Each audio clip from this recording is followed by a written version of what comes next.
Hi there, it's Steph. Thanks for popping by. So today I'm sharing with you a card I made using a Lawn Fawn stamp set called Ornate Ornements.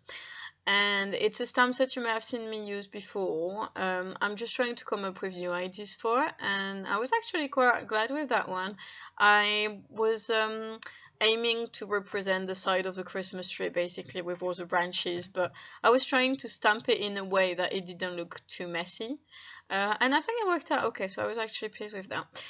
The idea behind that card is that for the end of the coloring challenge from July, I did a card with the reflection, the window reflection into the bubble, and the idea came from someone else who did a pot with window reflection in it, and I thought that looked really cool, and I wanted to try it. So I did that on my card, and people seem to have liked it quite a lot. So I thought it would be nice to do something similar-ish, but filming it so I can actually share that with you.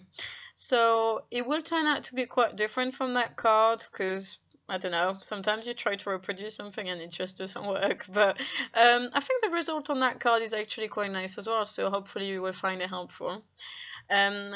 I have my biggest tip probably would be to draw the window much bigger than what you want it to be. Because if it's too big, then you can already, let's say, trim it so it's smaller. It's not actually trimming.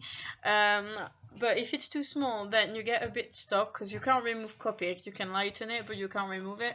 And you can use a gel pen to try to add something, but you can't do miracles really. So just bear that in mind. I think that would be my biggest tip for that card. Just make a bigger window. So I started by doing the bubbles. I drew my window, quite a big window, and then I tried to add some texture to my bubbles, so it wouldn't just be a flat plain bubble. You would have a bit of some sort of, I don't know, almost like a pumpkin feel to it. I use some RV markers, so red with like a hint of pink. I have a dark one, a medium one, and a slightly lighter medium one. It's not the best description. And a very, very light pink for the actual window. Then for the band, I used some yellows, and I think I started with 3 yellows, two medium yellows, and one very light one for the actual window shape, which honestly you can barely see here, but you can see probably better on the photo at the end. And then I decided to add a bit of orange because I thought it would tie in better with the red of the bubble.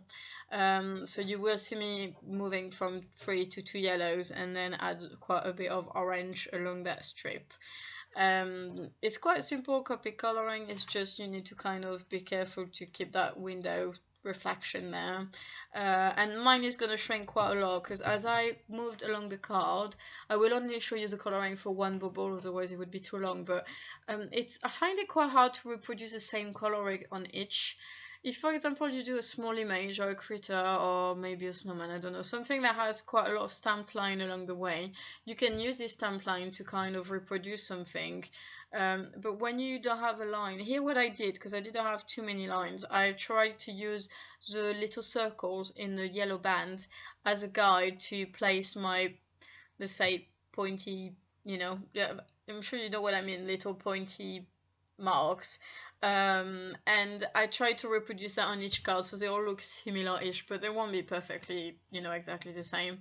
And then I had to match the windows so they all shrank quite a lot, but then I will use the gel pen to make it a bit better. Once I was done with the bubbles, I added a bit of orange to that top part of the bubble to kind of tie in again, keep everything together.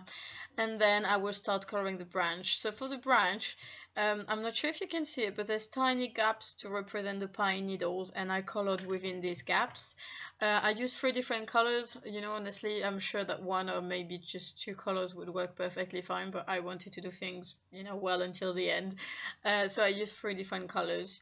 And it's quite simple, I used the lightest shade, then I did the medium, then the darker one just at the base of that needle, and quite simple really. And I use some sort of, it's not quite a lime green, it's probably more of a leafy green, and I think it was quite well because although it's not a Christmas green, it kind of brightens up a bit against the darkness of the bubble, so I think it balanced things out quite well. And then I did some shading, so I used my cool grey markers. I first to use C3 to add a bit of darkness, and then C1 to blend it a bit more with the white of the background.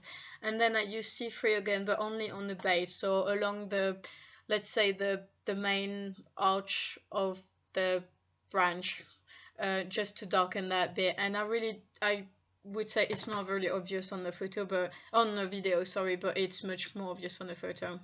So then I added a bit of shading along the bubbles, and I think I may have added some C5 as well, just to add a little bit more depth.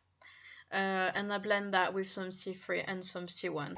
Then I used a gold glittery pen to color the little circles in the middle of the yellow band, some white gel pen to add a little bit of accent onto the window, a reflection, and a greeting in French, which I retraced with a Sakura gel glaze pen in black. Thank you very much for watching. Don't hesitate to subscribe to my channel for regular updates, and have a great day. Bye!